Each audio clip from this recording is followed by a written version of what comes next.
That's quite a lot.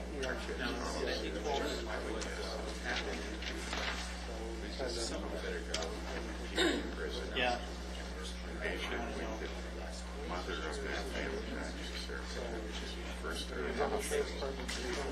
Well, I've got the one that was sent out.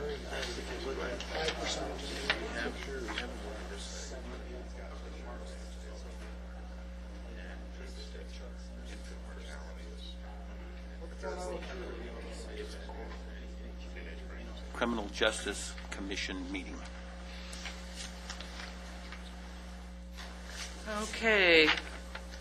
For roll call, Commission members Brown, Here. Greer, Johnson, Here. Vieira, Present. Vice Chairman Christ, Present. Chairman Augusta. Present. Thank you.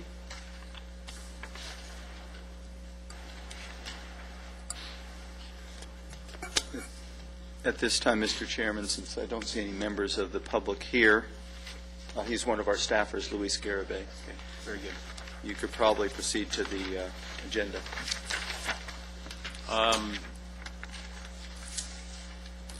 The first agenda item is approval of the minutes.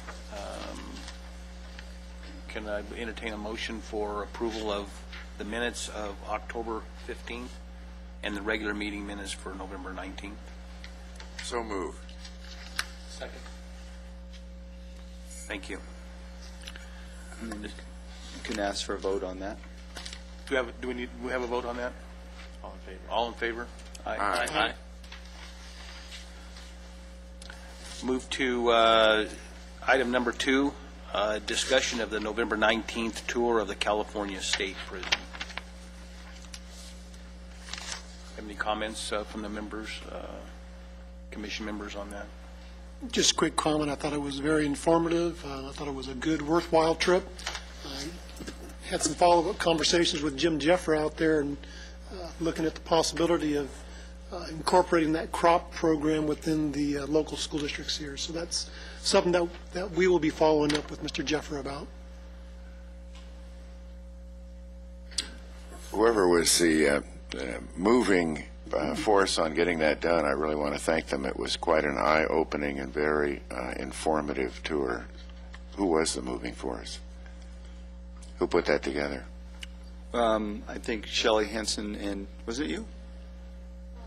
There's a lot of staff that did it. I'm not It sure was who. part of the Pearl Task Force meeting, and then it was your suggestion, Mark, I thought, to have the commission members Well, I was trying to go. give Shelley credit, but Thank you. Anyway, thank you staff appreciates it. thank you very much.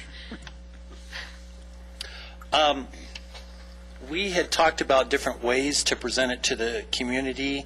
I did talk with Russ Williams from Time Warner. He said that he would be willing to film it for us and make it into a program that they could use. And I also talked to staff in regards to adding it to what Time Warner calls a VOD program.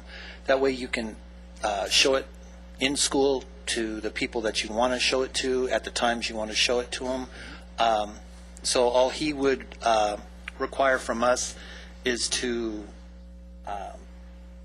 get the different people to sign off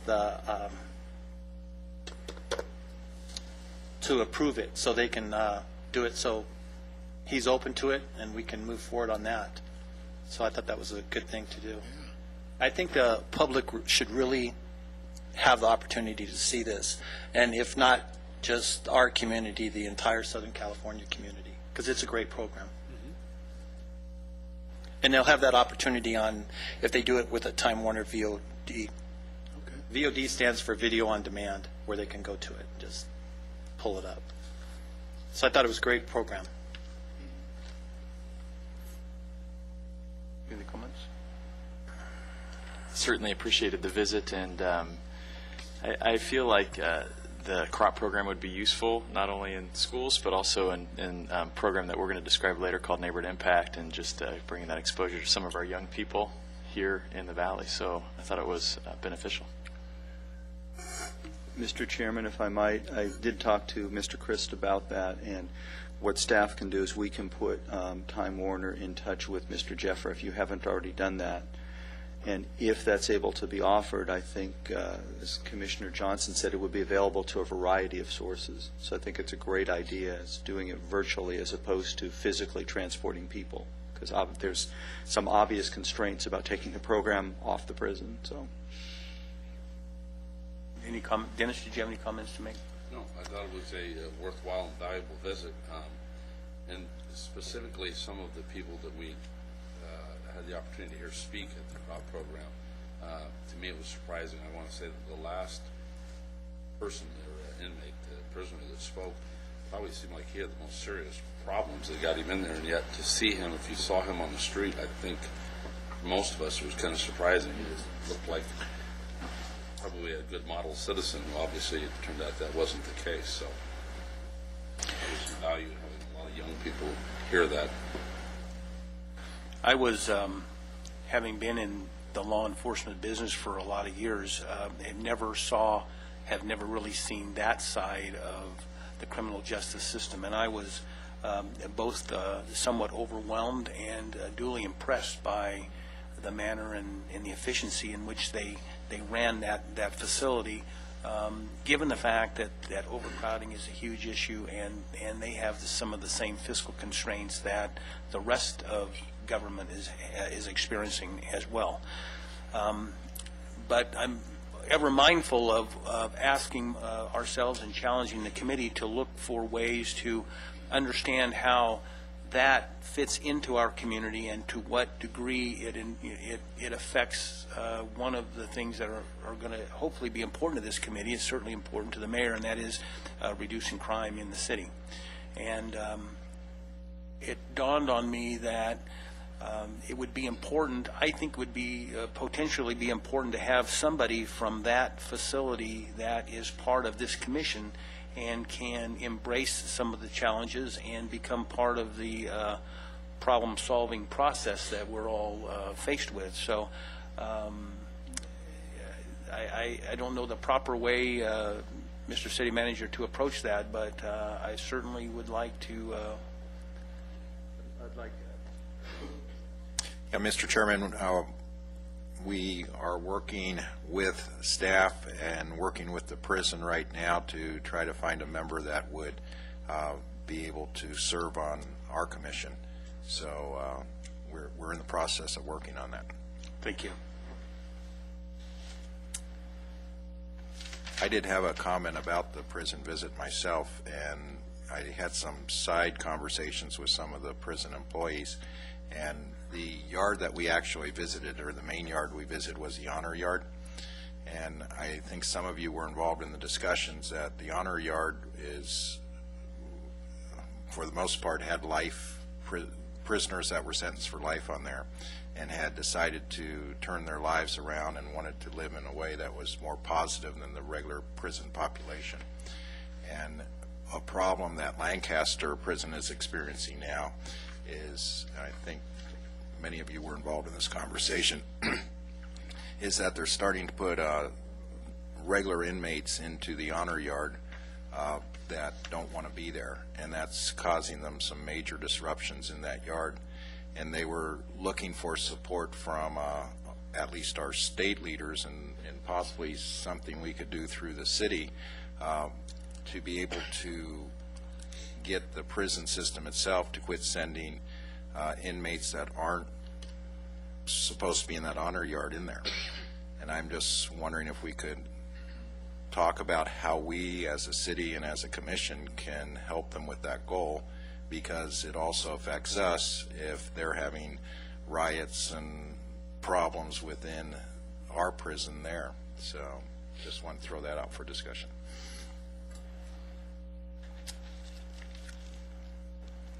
Yeah, and the conversations I've already had with them is to talk with George Runner and maybe now Steve Knight.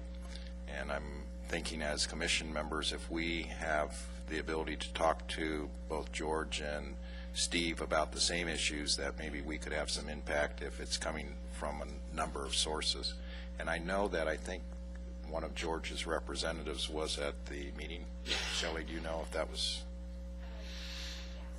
It was Drew Mercy, his representative. He was there. Right. And I know that they sat with Drew also. So just throw that out, that if you see George or Steve, and if you can comment about what we thought about the honor yard and how important it would be if we could maintain that as an honor yard. And one final question I had was, do crimes that occur at the prison, do they affect our crime stats at all?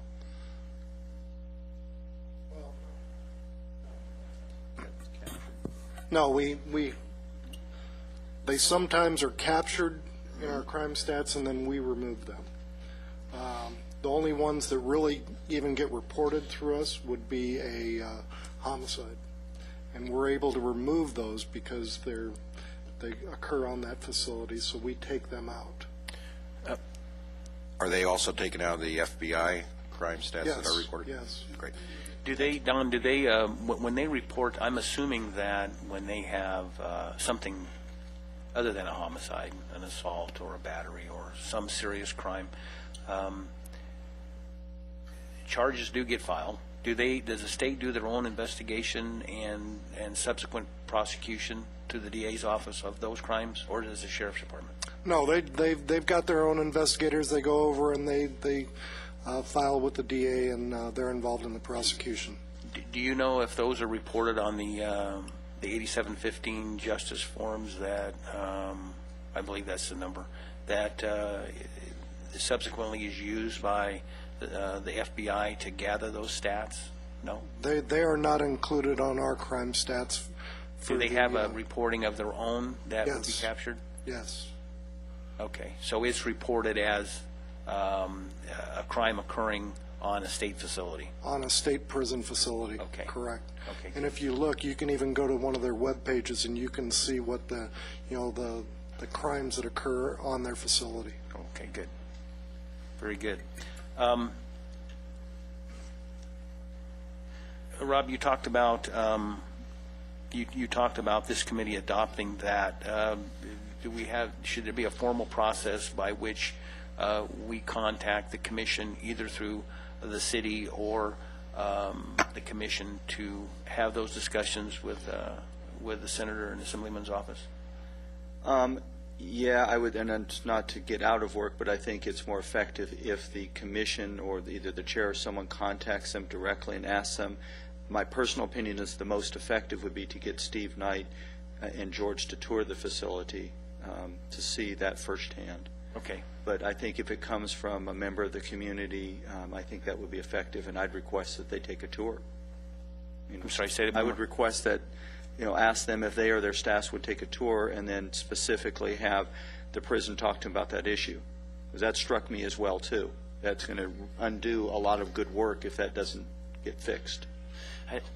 If I'm not mistaken, too, and I'm not sure if anybody else heard this, and it might be in conversations that I've had with Jim Jeffra, but I think that they've had a hard time being officially recognized as an honor yard. So I'm not sure that they have that designation from the state, which is what I think might be causing the influx of regular inmates to be sent there. Does anybody else have that conversation? I thought I heard Jim Jeffra make that comment. Here's what I understood occurred was Gloria Romero had introduced legislation actually to have the honor yard system instituted throughout the state prison system. And that actually passed, and for some reason the governor would not sign that bill. And so because of that, I think the governor, from what they told us, the governor said that should be taken care of within the state prison system itself. And because it's not formalized, then because of the overcrowding conditions, now they're sending general population people in. And my understanding is that each of the, each warden has some decision-making ability over their respective prisons. So I think even a greater reason to have somebody from the local prison on this committee. One other issue that I wanted to bring up concerning the prison was, and I don't have the numbers. I would be curious if, how we could get them. I'm sure they're available. How many prisoners from our local prison are being, sort of paroled here in the Antelope Valley, in the city of Lancaster? And I don't know, certainly the percentage of those, but the second question, if they're going to be paroled here, what sort of work could we be doing, sort of even with their families, with those individuals? I know that there's already sort of a plan in the works to try to start that going. I know Jim Jeffers been trying to get some community support behind that. But one of the concerns I would have, I would think one of the most direct impacts that prison would have in this community are families who come here with those prisoners, and then if those prisoners are paroled into our community. My understanding is there's about a 70% recidivism rate, so that they'll probably that probably our biggest pool of future criminals here in Lancaster are probably right now living out at 60th Street West. I'm just wondering what thoughts we might have of, sort of trying to lower that number of people that recommit those crimes. I think I think you've hit it spot on. There's a couple of things that have reduced the number of parolees in this area. One is because 75% of it is a reception center. Families don't move up here if they know that this isn't going to be their home prison. The other thing is, with the help of Senator Runner and Assemblywoman Runner at the time, we did get an agreement that's being followed that only folks are released from that prison to the community that have pre-existing historic ties to this community. Now, that said, there are still a number of folks, and I believe that the prison reports that to you, the number that are released, do they? Yeah, we get a list of parolees that are released, and we're part of a meeting where we meet with the newly released parolees. And the city manager is correct in saying that, we check, and with little exception, most have historic ties to the area. It would be my understanding also that even though the prison here in Lancaster is mostly a reception area where they come in and stay for a period of up to 120 days before they're transferred to another facility, there are other prisons that are paroling inmates back here from other prisons throughout the state. Oh yeah, absolutely. I mean, most of the people that are paroled aren't from Lancaster prison; they're from the surrounding prisons. So. But they have some ties with the community. But they have historic ties for the most part.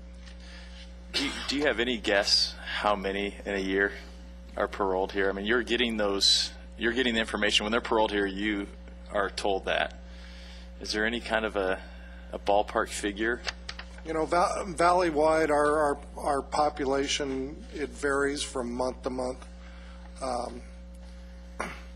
I can tell you that probation and parole, I looked at the population the other day, and it's over 4,000.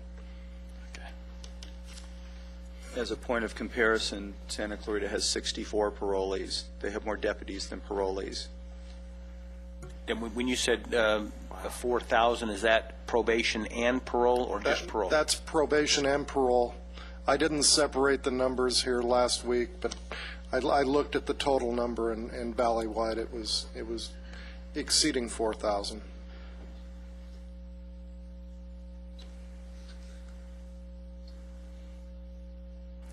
I guess I would have a suggestion that we look at ways to reduce that number, as a commission, to bring that down into a sort of more of probably a number that you could absorb into a community and be successful in maybe, even working with those people. But the other side to it is, since we have so many, that we consider ways to sort of work with folks to develop programs to help them, hopefully not commit further crimes. Well, I will say that prior to the MOU that the cities entered into with parole, that our populations seem to be rising in the parole end of it, And it's stayed pretty much static ever since they've entered into that MOU. So it seems like the population is going to, of parolees at least, are going to remain just about static. Could you enlighten the commission on what the criteria, if you know, what the criteria exists for when prisoners are released? What determines where they go as a residence? Well, it used to be, and I've talked to, people that were paroled up here, and I'd have a conversation with them. How did you end up here? You've always lived down in L.A., and they said, well, the parole officer, during the hearing board, flipped a coin and said, where you want to go, Pomona or Antelope Valley? Okay, you're going to Antelope Valley. And we saw a huge rise in our parolee population. And there was a MOU that was agreed upon, and now they must have some type of historic tie. The historic tie, as it's in the MOU, is a pre-incarceration historic tie, which means they have some family that lived here before they were incarcerated, some connection to the community, or they lived here before they were incarcerated. And it was surprising to me, at least, that there are a lot of people in the prison system who meet that criteria, and we've checked on the criteria. So if they meet that criteria, then they have the right to stay here once they're released. Is that basically what that means? Is it a right? Well, I don't know that it's a right, but I mean, when they're released from prison, they've got to have some place to go, and if they've got family in the Antelope Valley, that's normally where they go. Okay. There's a victim's assistance law that requires that if you're involved in a violent crime, you can't be paroled to the same county or city where it occurs. The guideline was 45 miles. So I guess what I'm trying to figure out, if there's 4,000 probationary parolees that are in the Antelope Valley, I'd be curious as to the percentage of those crimes that take place in Lancaster. I'm assuming now that a high percentage is coming from that population there. So what level what leverage do we have, as Chris talks about, if they're going to be in the community? Do we take a look at what can we do to reduce the crime there, or is there leverage that they don't meet a criteria to be in the community is part of a consideration that something's in place? You got to go somewhere else. You can't be here. Can I jump in just for a second? Yeah. One of the things that I would invite you to think about in this, your only problem is not with the product that's being put out of the prison complex system. Your other problem is feeding the other end of that with your arrests. And one of the reports that we heard last night at council was our station is on track to do, 13,000 arrests this year? Closer to about 15. 15,000 arrests this year. It's not that one of the things that I've been trying to get people to become aware of is it's not the quantity of arrests that you make that has an impact on your crime rate, it's the quality of arrests. And if you make 13 to 15,000, I mean, this station, our station, is the highest or has the most arrests of any other station of the contract cities. Is that correct, Don? Yeah, it's within the county of Los Angeles. We're right on schedule to make more arrests than any other station. Yeah, and what the point that has to be made here is if you make more arrests than anybody else of your citizens, those citizens are going to come right back out to you. And I think that's the thing that we have to consider in this. This is a whole food chain. It's not simply, well, what gets dumped out to us. It's what goes in on the other side as well. And volume of arrest does not necessarily equate to sustained decline in crime rate. And I think that's one of the things that the commission has to kind of think about is this is a whole cycle here. It's not simply, I mean, I was glad to hear about the discussion about recidivism because that's clearly a factor. But in addition to that, do we continue to feed the machine from the other side with our arrests, or do we make smarter arrests and that are tied to the crime rate? And of course, that's what I would invite you to consider as you think about what comes out. I would also invite you to think about what goes in on the other side, because if you drive the volume of arrests up, you're going to have more folks coming out on the other end. What I would like to just add to that, if I may, I think that to answer Mr. Vieira's question, you should make the assumption as a commission that those folks that are being released do have the historic ties. It's about 1,100 in Lancaster, and I forget Palmdale's number is 800 or 900 in parolees. And if you make the assumption that we're checking and parole's checking, those people do have a right, if you will, to be in this community. So the question ought to be then, what do we do with that component? And towards Jim's point is there's another end of it too, which I think Commissioner Johnson's going to talk about the other end, which is what do you do at the front end, strengthening neighborhoods and such. It is a continuum, though, and it all goes. But what we're focusing on now is you should assume that those folks that are being released here do have historic ties to this community, and it would be very difficult, if not impossible, to get CDC to reduce that even further. Well, that answers part of the question, because we have to figure out what it is we're dealing with and what resources we do have to do that. If we know that they're going to be a population that's going to be within this community here, then I think what we need to do is take a look at, okay, how do we address that then? They're here, how do we address that? On both ends of the spectrum, before they go in to make that reduction and once they come out as well, so they don't repeat. Yeah, and the thing about it is it's far less expensive to do the stuff at the front end than it is to incarcerate them at right now it's up around $50,000 a year, and then to deal with them once they get out. And that doesn't include the $1 million or $2 million that we spend on their trial. So the point that I'm suggesting is that if there are diversions that we can do before it gets to that level, they may be cost effective for us in the long run and may keep them out of the. In fact, one of the things in the early discussions of this commission was when we were talking about the new expansion out of Mariloma, was to try to keep our Antelope Valley residents who got arrested for minor crimes and things like that at this facility rather than having them go downtown and rather than bringing up the folks from downtown.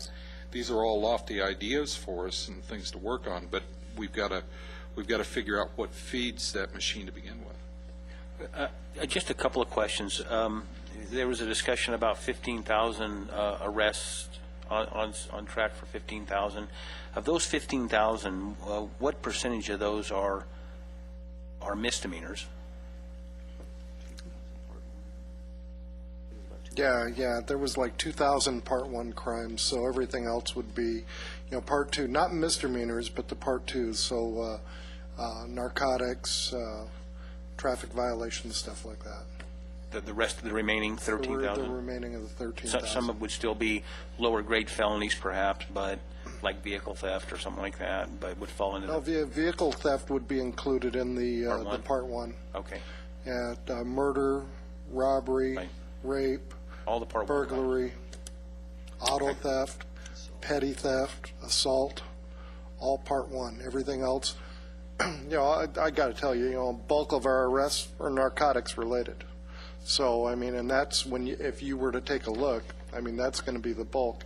When you look at, Landcap and Top, between the two of them, they probably made over 5,000 arrests, but they're all narcotics related for the most part.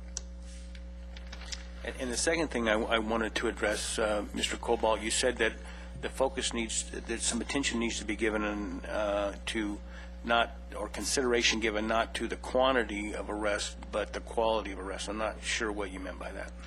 Well, let's take 2 arrests that happen. Okay, let's say that we're driving for a high volume of arrests, and you go over, and there are certain areas of the city of Lancaster where a law enforcement officer can go and make a guaranteed arrest. It's picking the low-hanging fruit off the tree. That's not necessarily where our crime is occurring.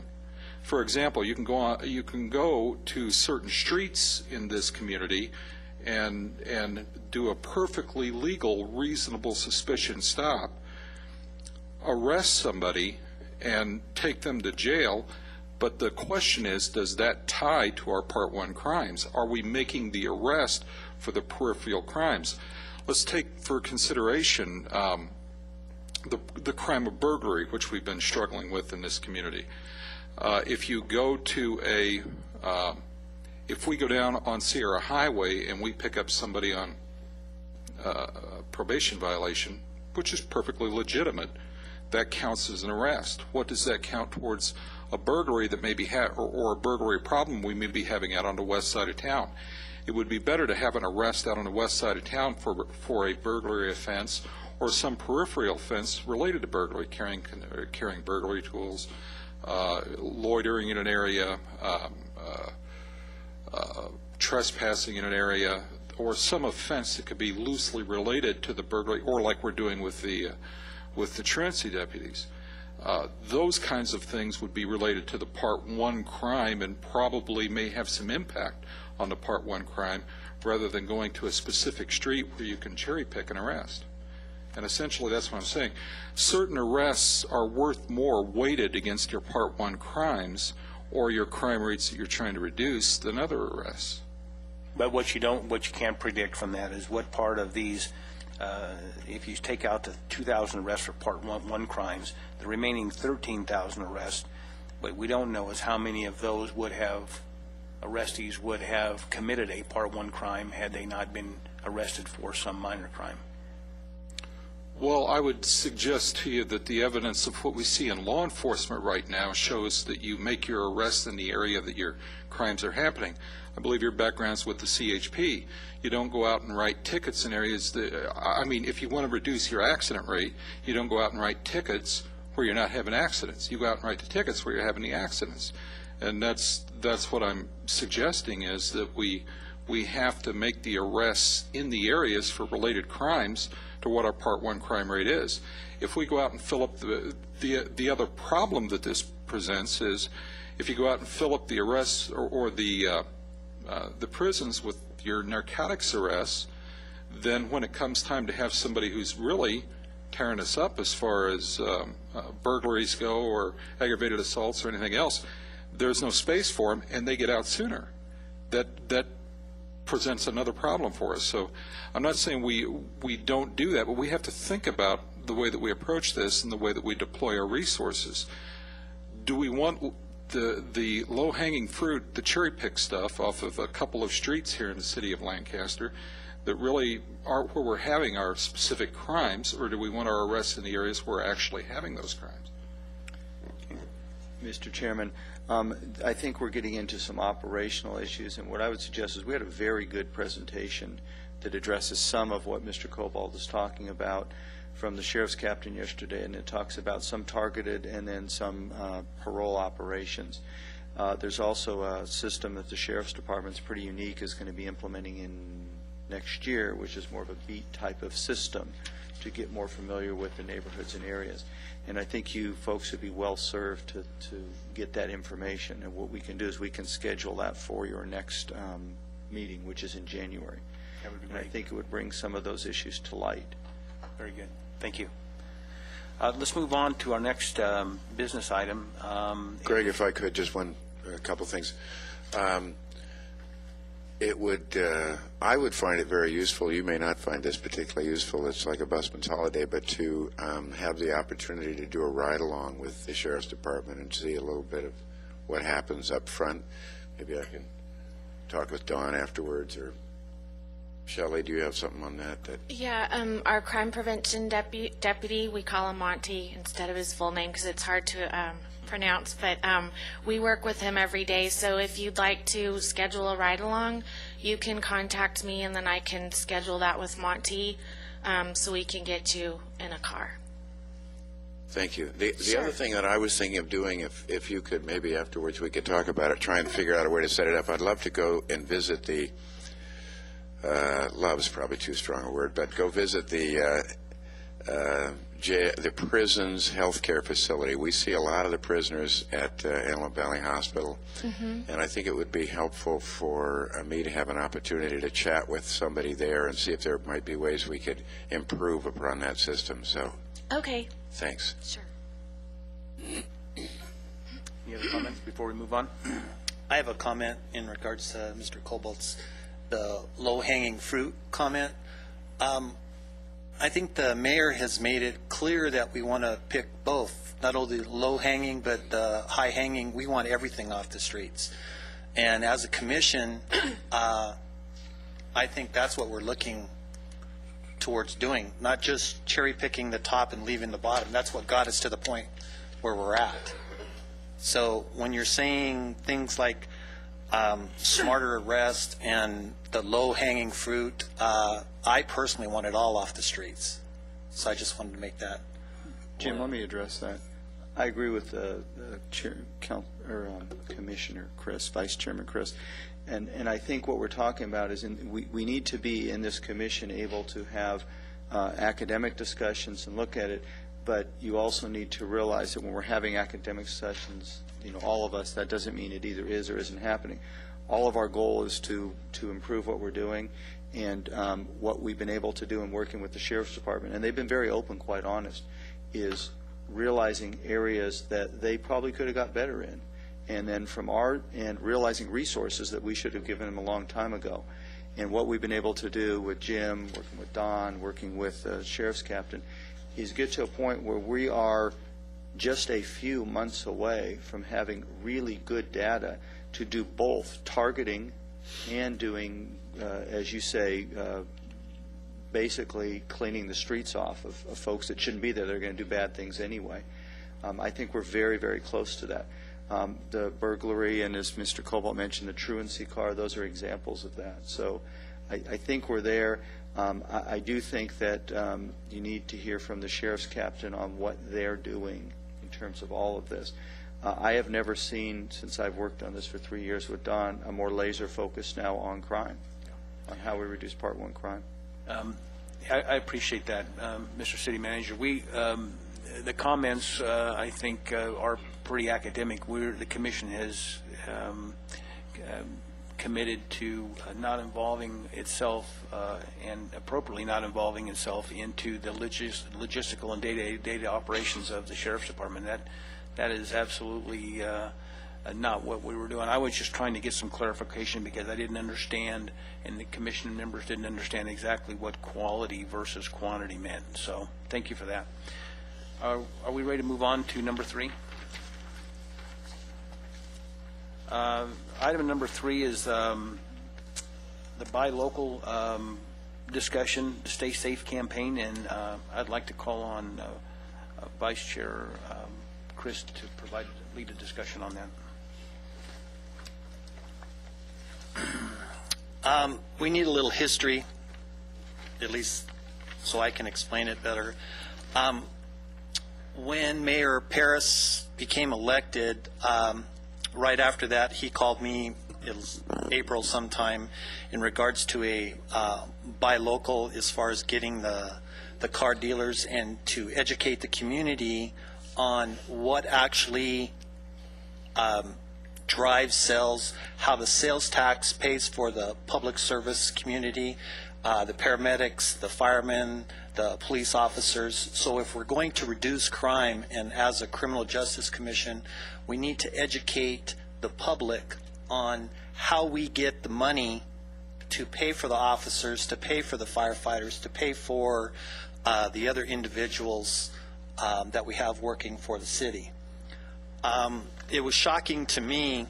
I was provided with a used car vehicle market analysis that shows 13,635 vehicles, used cars, were purchased outside of the Antelope Valley, outside of Lancaster, by residences of Lancaster or the Antelope Valley. If we look at the new car vehicle market analysis, there's 18,000 vehicles. So if we look at both of those together, the community is buying a large number of the vehicles outside the valley. So we need to educate our public, our community, on the importance of buying locally. Okay, if we look at the numbers, it's say 40,000 vehicles. We get, I think, approximately $250 per vehicle. Is that correct? 1%, sales so tax. on a $25,000 vehicle, we get $250.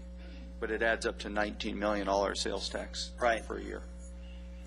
So if we're looking at $19 million, we can have a lot more money to fund different projects, in which we're going to talk about. So I think it's very important that when we talk about what we're going to do and how we're going to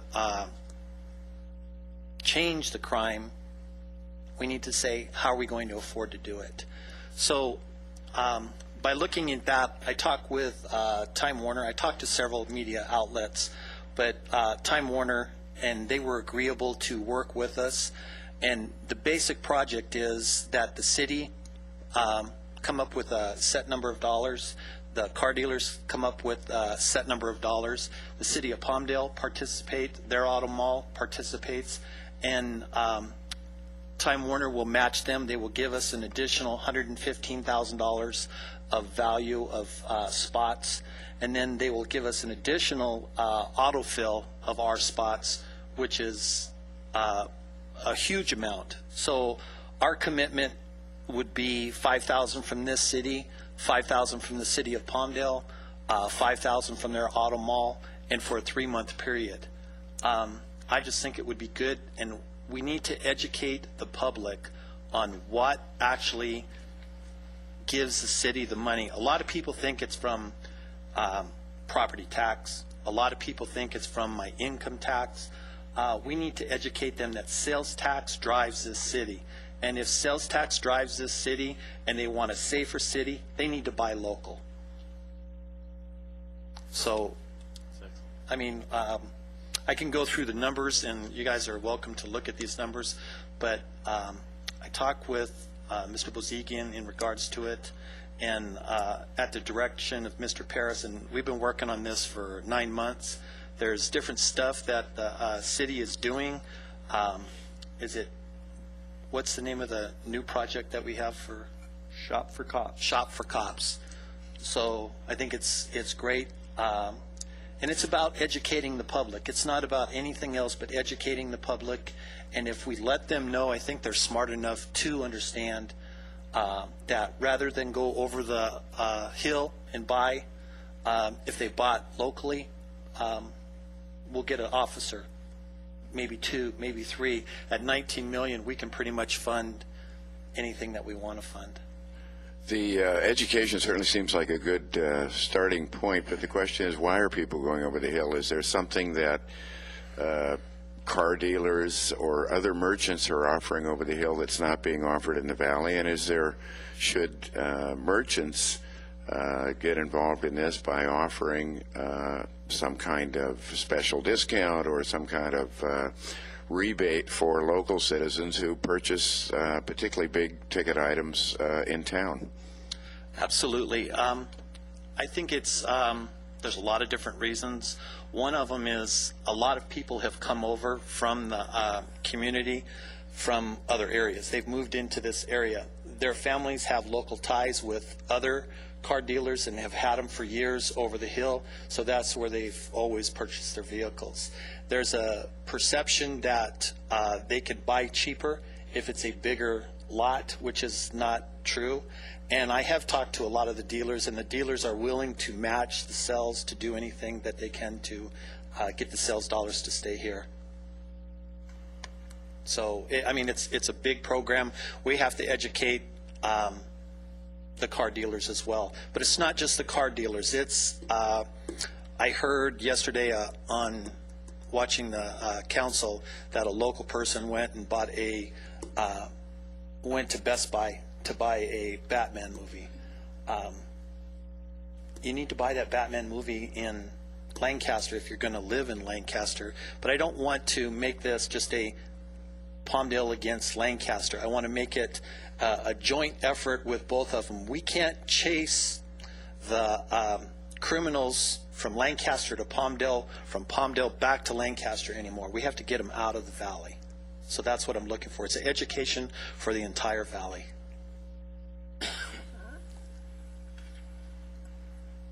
If I may, I wanted to just add to what Vice Chairman said. There's multiple campaigns going on. This campaign is intended more as a personal pledge to shop in Lancaster. And it's more of a changing your buying habits type of a campaign, because realistically, if one Walmart, you're going to go to the Walmart that's closest to your house. The campaign what I'm excited about the campaign that Vice Chairman Chris has talked about is it's targeted at big purchases where you have a choice. And you can look at, towards your comment, Mr. Brown, the auto dealers do need to do something like that because that's a choice. But the auto dealers' mentality, and I've talked to two of them. I talked to Jim Haas at the Toyota dealership, and I've also talked to Honda. Their feeling is, and also Ford is, just get them in the door and we won't lose someone because of a deal. And I can attest to that. In particular, all the vehicles I own are from Sierra Toyota. The reason that you want a regional campaign is that half of the folks that buy cars at the Lancaster Auto Mall live in Palmdale. You don't want to just tell those folks go to Palmdale to buy your car. So a regional campaign for major purchases works when you get the auto dealers involved. And whether they offer discounts or do something, they do need to step up. You're correct. This campaign and what's happening with the Chamber is more of a civic pride campaign, which is, make an attempt to buy your gas. In fact, we said, I think it's goodies, gas, and gadgets in Lancaster. You have multiple audiences you go to, but where I think the Criminal Justice Commission can be effective is exactly where the Vice Chairman's talking about, is targeting a particular kind of purchase that people spend a lot of time and can choose to go other places, and involve the auto dealers. They have buy-in, then they're going to have to step up as well, too, some of them. So that's the theory behind it that we've talked about. No question that changing people's habits is a lot of it. And once they're changed, they stick with the new habit. But I wonder if at some point there, or even a program that the city of Lancaster could be involved in that where the city is involved in offering some sort of, sort of the green stamp notion of the city, that they participate in people who choose to shop locally. That's exact. I think the intent of this, we just launched this 3 days ago, and we hope this has legs. We've transitioned this to our Economic Development Department and to do exactly what you said, but it's partnering with businesses to get them to do it as well, too. But give additional incentives, whether that's a card that says you're a Lancaster resident and entitles you to something.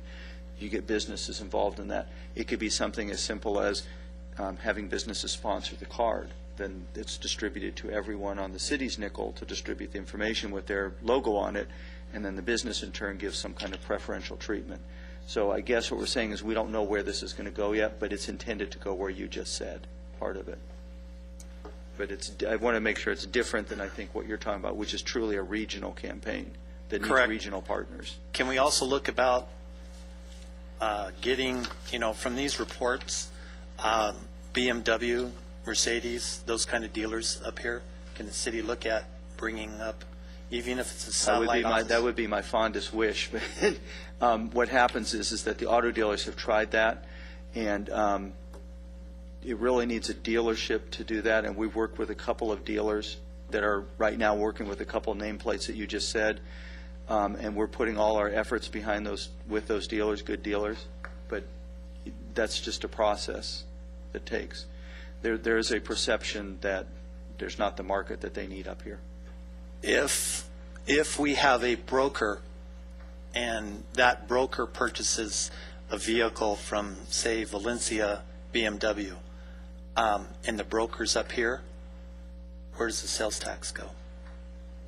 I don't know the answer to that. I believe if you had someone who's a reputable broker here, it comes here.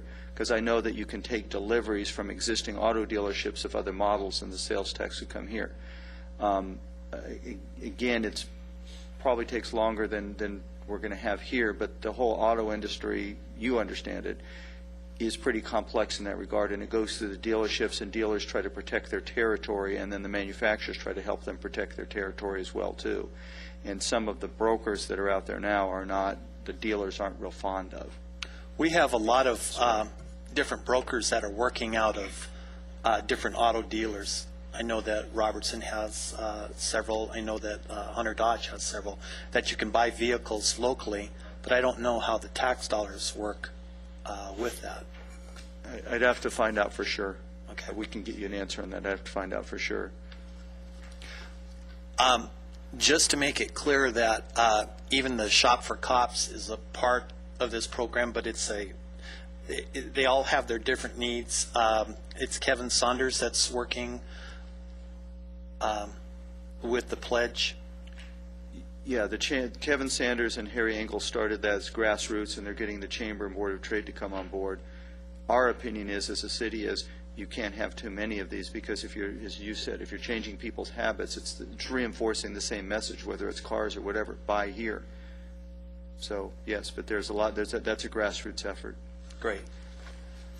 Marv, have you talked to Chris or Dave about involving the schools and the churches and then We talked Dennis a little with bit the about business it, community?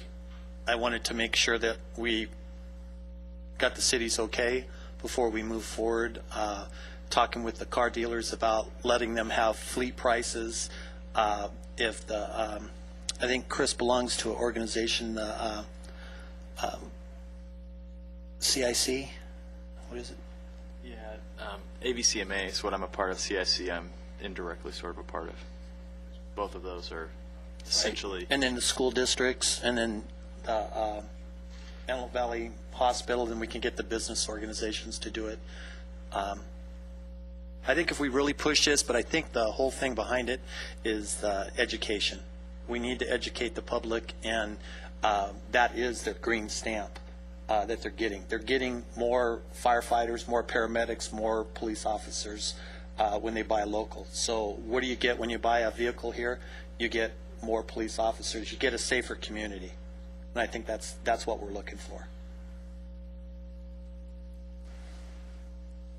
I mean, I think this is just a great opportunity, as Vice Chairman Chris laid that out, to keep those tax dollars locally. Just for me, it just gives rise to two issues that the commission and I need some guidance on how really there's breaks down to two things. One, there needs to be and has been some coordination with the automobile dealerships here in the Antelope Valley. And secondly, you touched on that. How do we get this out and to the citizens of the Antelope Valley, and so they can become engaged in that process and committed to that process?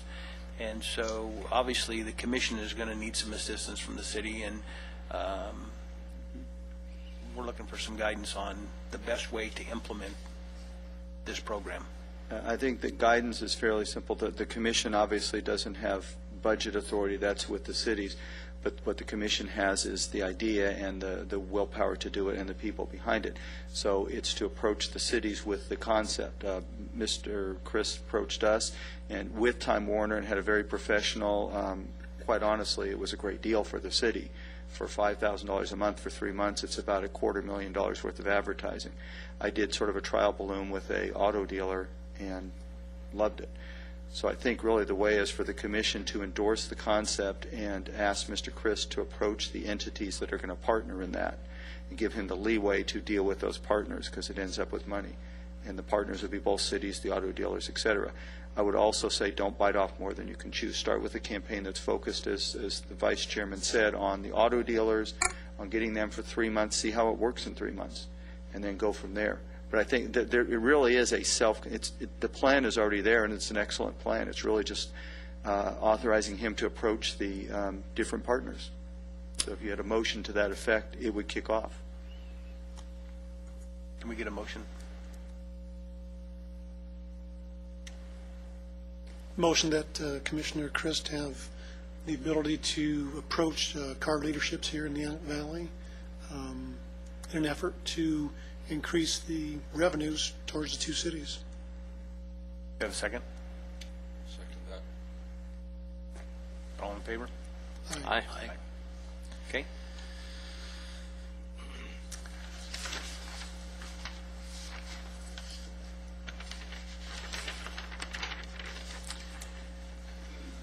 We'll move on to New business item number 4, discussion of neighborhood initiatives by Commissioner Johnson.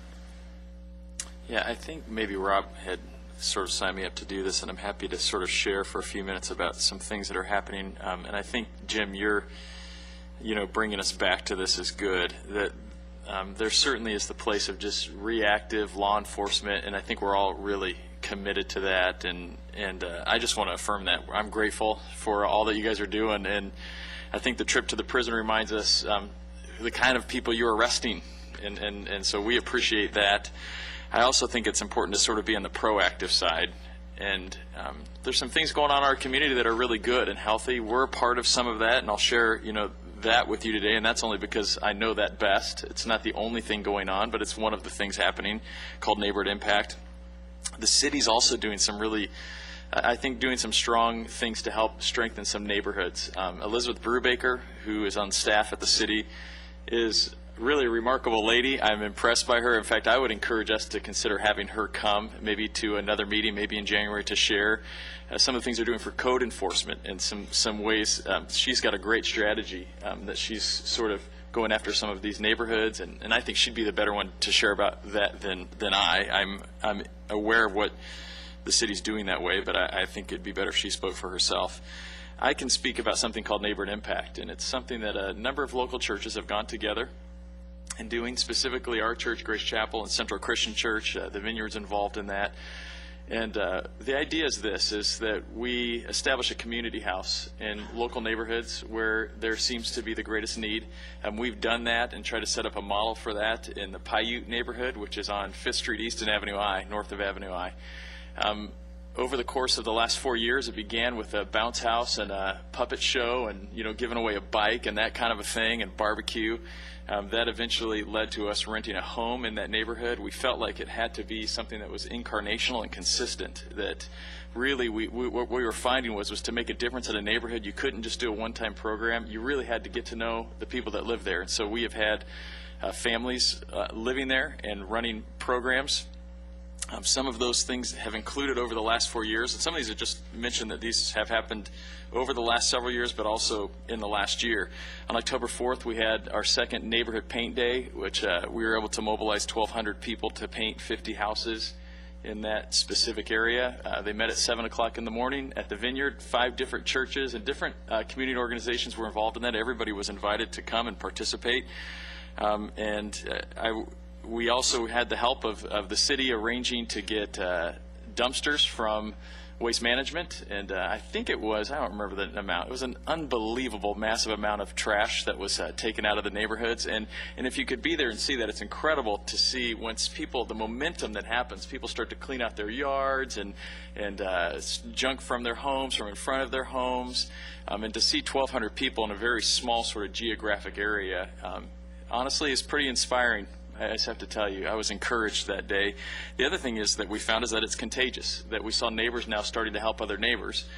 The other thing that was kind of a neat thing is that we have a group of young people that meet in the Neighborhood Impact Community House, is what we call it, and they actually took a house and painted one of the houses with the help of some of our adults, obviously. So it seems to be, that's just one thing that we do, but that seems to be sort of, for us, the flagship, if you will, the thing that sort of brings it the most attention and generates more involvement during the course of the year. We've also been very involved with Mrs. Lee over at Paiute School. We've been very involved with Linda Verde. We've painted a number of classrooms, many classrooms outside of buildings. We've been over at AV High School and done cleanup days there as well. We've offered sports clinics, all of this in just one neighborhood. And the reason why we've done that is because we feel like, I think, I used to call him Mark, City Manager Bozigian. I'll try to say it the official way here in the meeting. So it's one of the thoughts we had is we need to do something that's manageable. We really thought, we can't change this whole city, but maybe we could change a neighborhood. And that idea has sort of branched out to, over the course of the next year, we're hoping to take 3 additional neighborhoods, really as the city has identified them. As the city has said, here's areas we'd like you to go. Great. You tell us the neighborhood. More and more churches are getting involved, more and more organizations.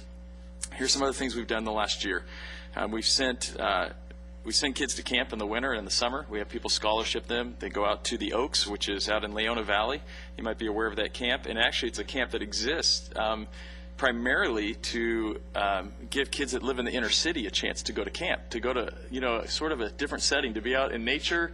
It's educational. We have seen that be honestly transforming in some kids' lives. Give you an example, last Friday night at Grace Resource Center, there was a group of girls from the neighborhood that prepared the meal at the community house and then went and served it at Grace Resource Center that night. We have seen a tremendous change in those young ladies' attitudes.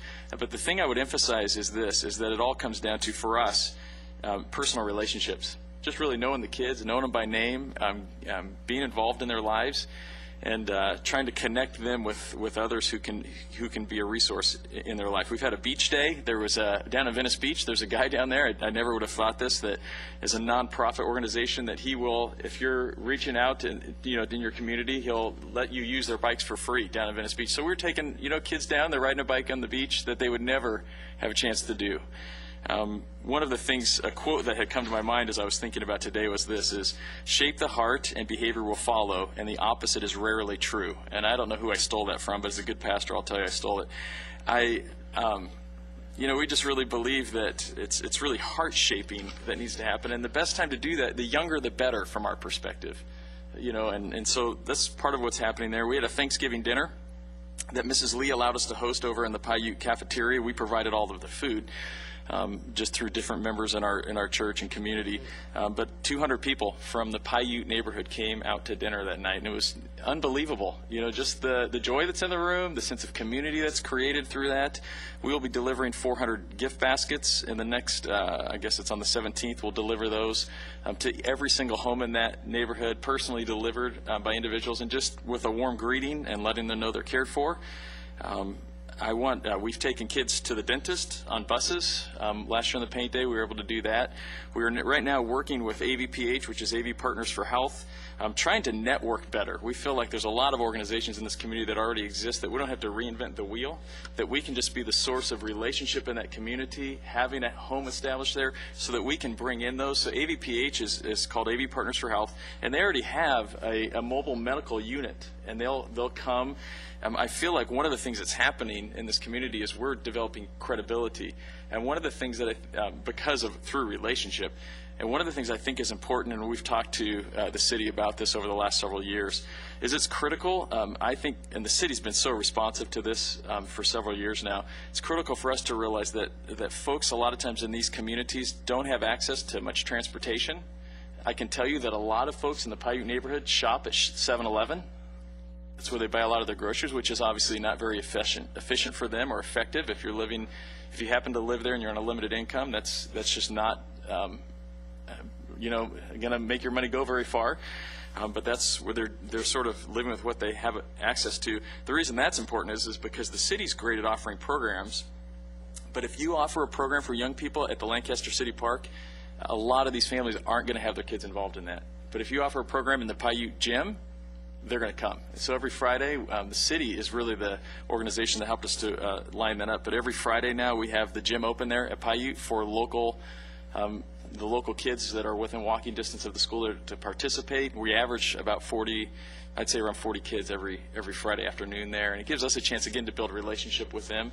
I've talked to Commissioner Christ. I know him as Marvin, but he even, I forget the name you came up with, we were talking at the jail that day. One of the things I would like to see happen is to start to connect individual kids with local business owners, community leaders, and just to ask them, just take one kid and just take them to work with you once a month. Just let them come to work with you. I think it would be great if there was somebody shadowing our city manager and just to show them. And the reason I say this is when you sit down with these kids and talk to them, you ask them, so what do you want to be when you grow up? They're not saying things, I don't want to in any way be derogatory, but they're not saying things like, well, I want to be a real estate agent, or I want to be a doctor someday, or I want to be a CHP officer.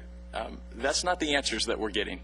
And I really believe this, that if they could just see the possibility, they would be inspired. I'm not asking for anybody to pay for them to go to college. You're not adopting them. It's not even really a Big Brother program. It's just let them get out in a business setting to see, and if nothing else, to learn etiquette. This is sort of how you act in a business setting, and this is sort of how I got here. This is what you would need to do. This is what schools are available to you. You'd be surprised with a little bit of information, the inspiration you see on their faces. So we're working with the city, working with the AVPH. Grace Resource Center has already agreed to come and do their power program at the community house one evening a week. And so they'll be coming in to do that. A power program at Grace Resources basically teaches you basic skills that would make you employable. One of the great needs in these neighborhoods is childcare. A lot of the parents have a difficult time finding what would be lower wage earning jobs and yet at the same time having childcare for their kids. And we have a lot of single mom situations. That's the reality. We've also been working with another organization. I don't remember the name of it, although I think I'm on the board of it. I should find out, but that's just a brand new thing. But Henry Hearns is a part of it, and it's they have a program called The Role of Men. And they're just going to be targeting men and just talking about what role do men play in our society and what role do we need to be playing in the lives of our kids, and feeling like that could strengthen that. So the idea is this, is that it's manageable because for us, we're not concerned with all of Lancaster in this project. We're just concerned with the Paiute neighborhood. And we're convinced that with the city's help in identifying what are the other neighborhoods, if we can get similar organizations to say, we will run a community house and we will sort of network with the other resources involved, in the city of Lancaster, that we could really make a difference in individual lives, which ultimately I think will help you have fewer arrests, we're hoping. And so that's sort of an overview. There's a lot of different sort of community organizations involved in that, but that's kind of what Neighborhood Impact is, and that's what we're striving to do. Before the commission discussion, I just want to add from the city's perspective, I was leaning over to Rob and saying Pastor Johnson truly is a hero in the community, because what's happening is this is exactly the role the community should play. Government, no city could do what he just said, because people don't trust a city enough to open their hearts. They don't trust the sheriff's department to open their hearts. The role of government is to facilitate something like this, and what we've done in facilitating is in working with Elizabeth Brubaker. Pastor Johnson has brought 2 other folks on board to see if we can open 2 more of these. But we couldn't mobilize 500 people to paint houses or help that. So what the role of this, and this is a good model for the commission as well too, to bring what your specialty is, and the city is there to facilitate, to provide the house, to provide the program, to work through AVTA for the transportation, to do the things that cities do well, but to facilitate that kind of effort. So I can't say enough for that as a model for this community. Other cities try to do city-owned houses, similar to what you're describing. They don't work as well because people won't come and talk to a government employee about a problem they're having. They certainly won't talk to a deputy about a problem they're having. So I salute you from the city, and we're there to support it. And I don't know how the Criminal Justice Commission can help facilitate that even more, but what you said is he's done it the right way because it's manageable. You don't start 40 neighborhoods, you start 1. Now it'll grow to 3. So salute that. That's an incredible model that I think that not only, the city, eventually the whole city could adopt that model and certainly become a model for other communities. But the discussion I'd like to have now is how do we support that? How do we as the commission support this process? Well, I think one avenue to take a look at, and I think Chris mentioned it and Mark as well, is that each of us brings to the table our own networking, our own resources, our own abilities to influence and bring agencies together. Well, when Chris speaks of access, being in the high school district, we can open up schools. We can send out notifications to students and families when there's a day of cleanup. We have clubs and organizations within every school that are always looking for opportunities to put in volunteer hours. Those are the types of things that I think that we can do and bring to the table as individuals, but collectively as a commission as well, is to enhance what he's already got set foundationally, and then just add to that. And those are, of course, areas that we would be happy to help with, Chris. Chris, what are the specific needs that you have? We a lot of times people ask me how this gets funded, and it's really we've never sought grants, and we just honestly the funding's coming through the local congregations and people who are just concerned for their community as well, and have a desire to help. And so I think a lot of the needs are just really networking, what David has just said and what Mark was talking about. Just I think it really, if it's an overall comprehensive community approach to these things, we're just seeing that it's making a difference in individuals. The schools have been really fantastic. The principals at both of those schools are excellent principals. I think one of the things that we can do too is it's been amazing to see how we just did a thing called Monday Muffins for a couple of years. We took muffins to those 2 schools in our neighborhood every Monday for their staff. And the response to that was unbelievable. And I thought, wow, they must not feel much community support if they get that excited about muffins. And so, just those type of, I think, to reach out to the schools networking back with us. So I can't necessarily think of a specific thing that this commission could do other than, the city's been great. It's been really, really easy to work with, like I said, with Elizabeth, and so we'll just continue down that road. I think, maybe just coming up with ideas of what would be some other good organizations to network into these neighborhoods, that already exist, that we don't necessarily have to invent. That might be something to consider. Where would be the next, where would be the next neighborhood that you, as a priority, would move into? I think maybe that would give us some focus. There's 3 neighborhoods, and this is being determined by the city. The first neighborhood is called the Trend Track. That's the next one on the city's list, which is over at L and 40th Street West. I really think it'd be good for Elizabeth to come and share. There's some tremendous things that they're planning, so I won't get into any of those kind of things, but I know that's... You and Mr. Cobalt were thinking the same, because he whispered a similar idea in my ear. What we can do is maybe set a field trip for you to see one of these, but also Elizabeth also supports the Section 8 Commission, so she'd probably kill me if I made her come in January, so I'm going to suggest February for Elizabeth. But yeah, I think it's to the Commission, it's your fiduciary duty, first off, to understand the program, to physically go see it, and then that will guide you in what you can do. And I think that's probably the best way we can facilitate getting it. You can, what was it, every Tuesday you said?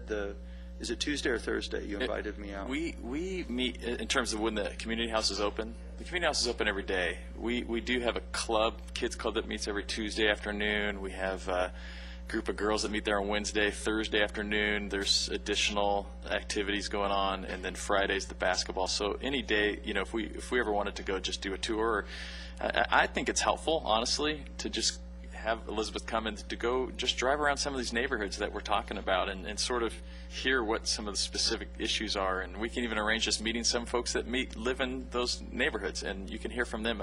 I do think that it would be the same sort of experience that we had at the prison. It just is so enlightening when you realize these are real people and they live here in this community, and to hear from them what they feel like. I'll tell you this, though.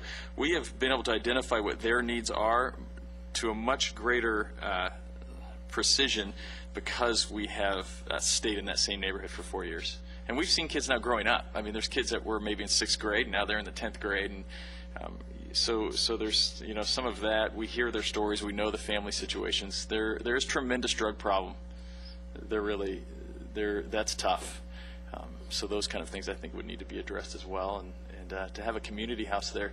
Again, I think when you run those activities out of the local house, if you have those activities at Lancaster City Park, they're not going to come. But because it's in a local geographic area, they come. Chris, I'm sure you've had a discussion with all the pastors in the area about the program? We are, here's how I kind of go about that is we've talked to the AVCMA. We also, which is the Antelope Valley Ministerial Alliance. To say all would be a stretch. I'm in contact with many, and what we're trying to do is sort of be strategic. Dave Prather's a significant part of that, as well as the Vineyard, David Parker. What we're trying to do is to identify churches that maybe have the infrastructure in place that could head up a specific neighborhood that then could have other churches that maybe are of a smaller size serve around them. Sometimes it's just a staffing issue. You just want to. So we haven't sort of just thrown it out there and said who wants a neighborhood. We're sort of asking specific leaders and churches that we feel like have that size to do that, and then have them approach churches that would sort of come alongside and work with them. But what we can do as we meet together, we can resource each of these local, community, organizations that are already in place. And and work in conjunction with each one of the neighborhoods that we would be involved in. Has anything been done about getting all the local groups together that do different pieces of these programs and bring them together to do the whole program? It sounds like you're doing that. That's right really in process, and the city's helpful that way. And my encouragement, and Mark and I think we've talked about this, Liz and I talked about, I think that's a role that the city can help play as well. I do. I think that the city can be, in a sense, a clearinghouse, a collecting place, just sort of, bringing everybody together. I think we can help do that in terms of these local neighborhoods, but I think it could happen at both levels, and I would encourage that. And they're working on that, and we are as well. So, for example, we have the warden from the prison coming in January to talk to the local pastors. We have the AVPH, which is that mobile health unit, coming in February to talk to the pastors. So that really is in place. This last month we had an organization called CareNet, which is basically reaches out to young ladies. Come this last month, as well as a foster care presentation this last month. So that is in process. That's happening, and we're doing that this year intentionally. It's a great program, Chris. Just thank you so much for caring about the community so much to do that. Well, it's certainly, I've done the least amount of work of anybody that's been involved in it, so I wouldn't want to take any credit. I end up saying things like this publicly, but I think we all know that it's a whole lot of people. I can't do 1,200 people's work, on that Saturday, painting 50 houses. So it's the people in our community that are getting involved in doing that. So it's the leadership that starts the program and keeps it going, though. Thank you. Can we enlist the assistance of staff to, it sounds like what a great model this would be to be able to expand it throughout all of the city, and perhaps it sounds like the city's involved anyway, so perhaps maybe staff could assist us in identifying neighborhoods, and through this process we could perhaps organize, like Chris is already doing, some of the other local churches, and begin to put together an operational plan that would help us expand this great program citywide. I would say we can. My reluctance comes from, I think it works because it's generated and it's been strategic, as Chris said. My suggestion would be to first see the neighborhoods. We can certainly do that, but it only works if we get a church who's willing to do it. And I think going the path we're going and supporting that, and maybe working as a church, what the city's done, we're going to help provide houses, we're going to provide data, we're going to provide things of that nature. So yes, we can. I'm reluctant to expand it citywide because I don't think there's a capacity in the community to do that. The other thing I would mention on that is, and I think it's moving in a direction where it really is concentrated and strategic. Elizabeth has identified the neighborhoods that maybe are in the biggest need of that kind of resource, and I think it's happening. I think it's just moving at the pace that it needs to. And right now, like I said, this next year, Elizabeth has identified 3 other neighborhoods, and we've said we're going to take those, and we're already talking with people to do that, and we're hoping in the next 6 months to have 3 other communities going that way, involving other organizations. And to answer your question, Chairman, I think that we should have Elizabeth here so she can explain what actually is going on and why those neighborhoods were chosen. And it's not just at random. We've put lots of money into identifying which neighborhoods are in the most need. And when we do that, it's not just what the Commissioner says. There's a lot of resources other than that. We're doing public works resources in fixing things, and we're doing code enforcement resources and sheriff's resources. So there is a capacity issue too, and towards at the pace it's moving. I do believe I can tell you it's moving aggressively at as much as we can do. And 3 is a pretty aggressive number for next year. So we need to understand it. And what the Commission can do, I truly believe, is providing resources, whatever your expertise is, towards it. Just as the city's doing in terms of what we can do. Could we possibly have put some more work on you, Chris? Just put Chris on the agenda for this program every meeting to just give us a 5-minute update of what's going on and what he could use from the Commission, or what resources we could help provide. Would that be possible? It wouldn't be hard. I could just tell you what's happening. There's a lot going on. I figured that would be fine. Work out, but great. And can we can schedule Elizabeth to attend perhaps, maybe not the next one, but February meeting? We'll have her the February meeting. If she's available January, I just know there was a conflict with another meeting, but if she's available January, certainly. If not, we'll work February. Okay, thank you. Just for a point of information, Elizabeth Brubaker and the Sheriff's Department have been working together, and we picked these target areas together. Like Paiute, we went in, and that was one of the high-impact areas that we went in and targeted for 4 months this time. And we go in with as much enforcement as we can and clean up the area code enforcement. And then we're going to move just south of that. We did trends, so it's a coordinated effort that's really working well. So I think you're right on track with following in with adopting that neighborhood. Okay. Any more discussion on this issue? This takes us to new business item number 5, and that is discussion of commission goals and mission statement. I'd like to just talk briefly about this, and I don't know that we can adopt all of the goals. I think our goals and mission statements are going to evolve as the commission grows in the direction that we're growing, but I do know that Mayor Paris has a goal that we reduce our Part 1 crimes in the city of Lancaster to 300 per 10,000 residents. And I'd just like to have a discussion about that, because whatever goals that we establish are going to be a foundation for whatever projects that we undertake. And the mission statement certainly will support everything that we do, or rather everything that we do will support our mission statement and overall goals. So I'd just like to lead a discussion about that, or have some discussion by the commission members on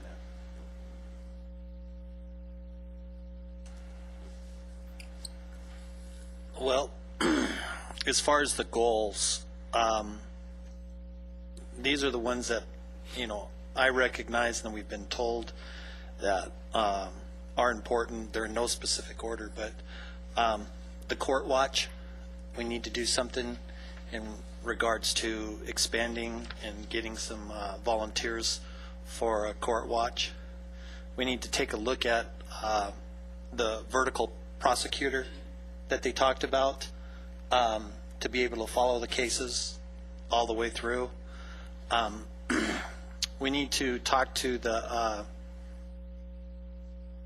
courts in regards to the county cap, the case overloads, the juvenile justice system, how we can affect those and put pressure on them so they're just not getting what they call the county cap or the case overloads. Number 4, the business watch. I think we need to make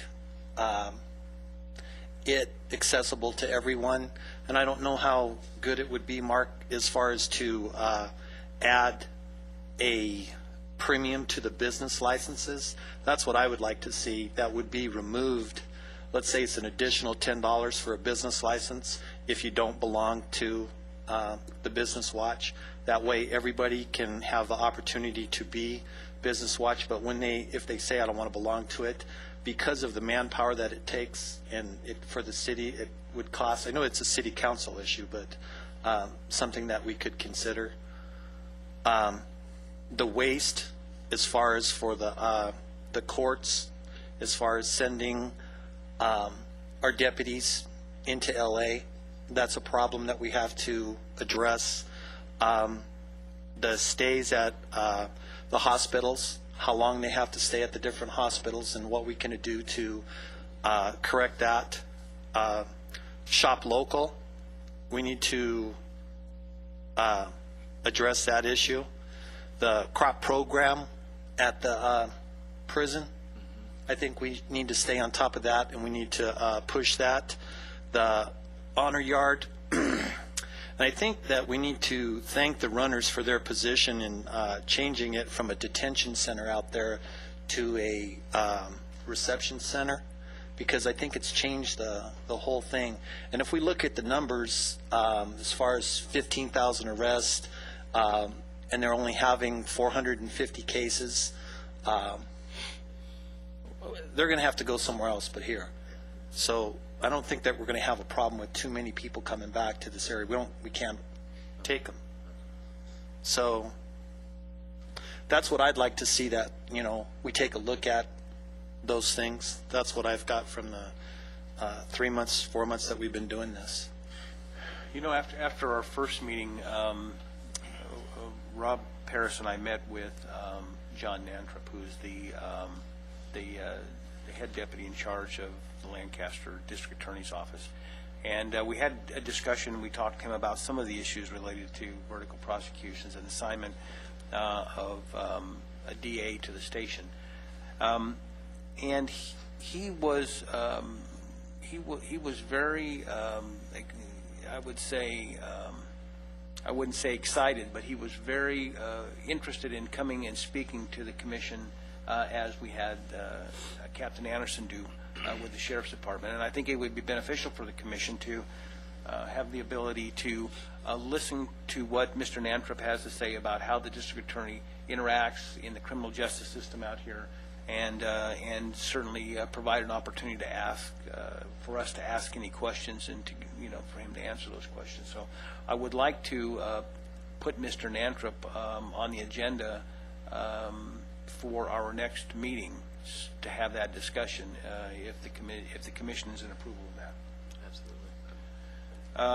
As it relates to the court watch issue, we have not had the opportunity to meet with the presiding judge, Judge White, but certainly before the next meeting we should be able to calendar that, and he may be willing to do the same.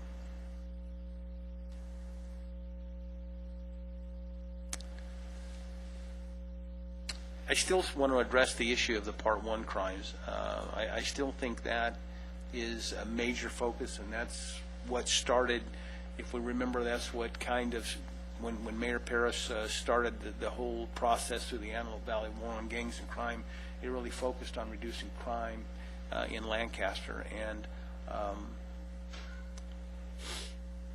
his goal, and I think certainly our commitment to that goal, is to reduce crimes to no more than 300 per 10,000 residents by some specific time frame. And probably I think that would be something we should focus on for the year 2009. By the end of the year 2009, we use it as a goal, as a point in time where we can focus our energies on achieving that goal. If I can add to that, Rex does want us to focus on the Part 1 crimes and to come up with the goal of 300 Part 1 crimes by 2009, and to focus our efforts within all of our programs at that goal, which is what we're here for. And so I think that would be a good goal to start with, and then look at all the sub-goals under that as building on the reducing the crime. I mean, that's our mission. That's why we're here, and I think all the programs we're talking about focus on that one goal of reducing crime within our community. Rob, right now, what is it? The goal is to try to have it down to 300 for 10,000. What is it, 380, 370? I'll let... Quick as possible. It depends on how you measure it. In 2008, we're probably going to finish at about 400, okay? But that'll be the lowest we've had in about 5 years. It was 450 last year, okay? I think that by the end of 2009 is certainly a goal. I don't know. I think that's very aggressive. I think you should shoot for it. I don't know if we'll be there.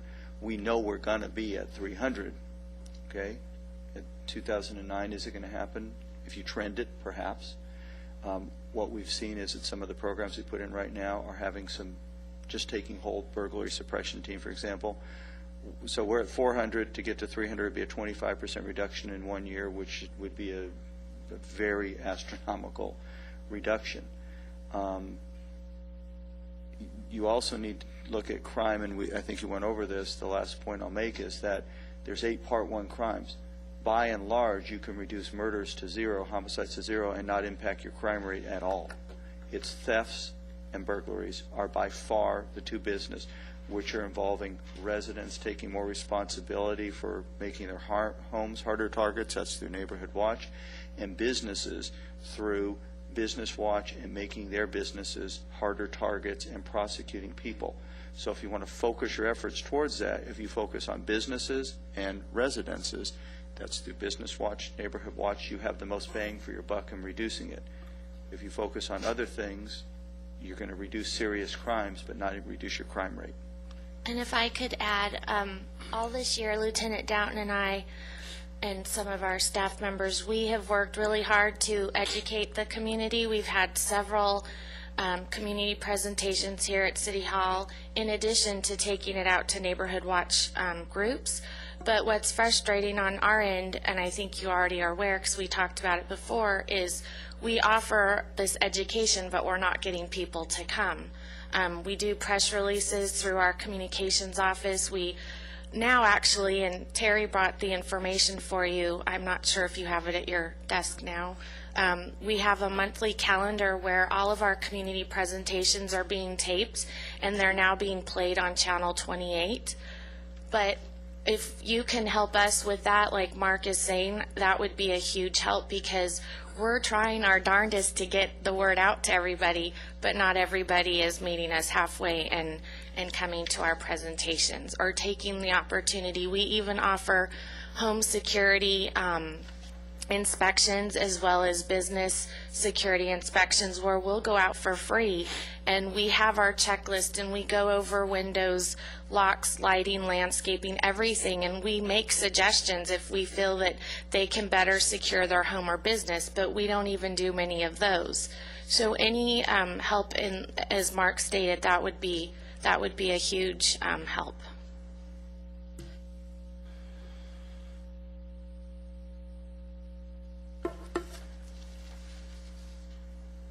I guess we're saying I would tend to agree with Rob. I think your mission should be broad enough. I think the 300 is broad. How you get there, you're not going to be able to figure out in one meeting. But as you understand where the crimes are and where your particular focus could be, is how you're going to get there. But I think you ought to embrace 300 per. Again, I think as long as you realize that getting a 25% crime reduction in 1 year would be astronomical, that it's a goal. No, I totally agree. I think that that just the energy of these commission members, even though it is a very lofty goal, I think that this commission and this community will go in the direction that we're focused on. And if our focus is to reduce Part 1 crimes to 300 per 10,000 residents, then that should be our goal and that should be our focus, and that's where we should go, and that's certainly consistent with the desires of Mayor Parrish. So I would entertain a motion that we adopt as a goal to reduce Part 1 crimes to 300 per 10,000 residents by the end of 2009. I'll second that motion. You're looking for a motion first, so I'll make that motion, and we've got the second. Okay. All in favor? Aye. Okay. This takes us to our next public business from the floor. It looks like we have nobody that is going to come forward. Rob?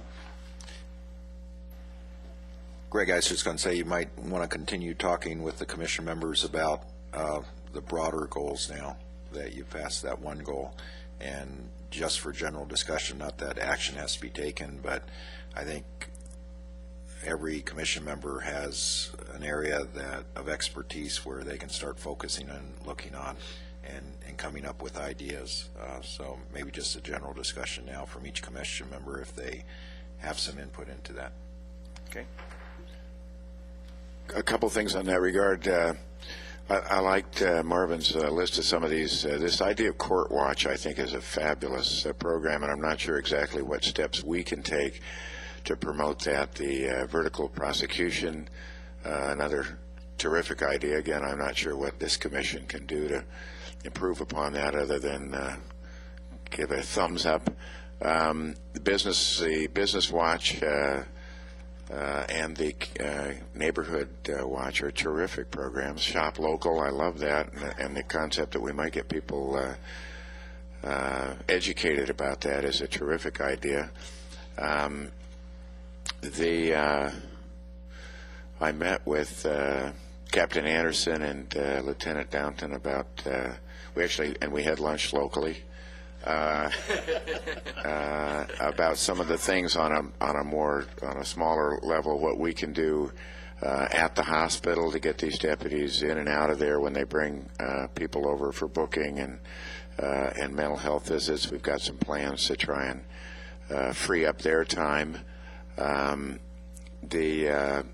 An area that I think for those of us that have spent some time in the judicial system of astonishing waste of people's time and deputies' time is the court system. Here's a system which effectively on a good day might spend 5 hours working when most of us work 8 hours or more a day. And it would be interesting to me if we could have somebody come down and discuss how the court chooses to spend their time, why they start at 9 instead of 8:30, why they have a 2-hour lunch, why trials are interrupted. I've always been astonished that they can invite citizens to force citizens to come down and serve on juries, taking them away from their 8-hour day jobs to spend 4 hours a day sitting on a jury. It's shameful that happens, and if we could call somebody on the carpet and at least have the opportunity to embarrass somebody that might be able to make some decisions or changes in that regard, I'd love to do it. There's another program that I've always been just dazzled by in terms of how it seems to me to absolutely defy common sense, and that's the prison conjugal visit. I have a feeling that if the public had any idea of the expense and disastrous consequences of this program, they would be outside the prison gates with torches and pitchforks demanding a change. Maybe this is my ignorance, but I'd be very interested in having somebody explain to us why this is a good idea and whether there might be some effort we can take as a commission to at least move the public in terms of at least informing them what's going on.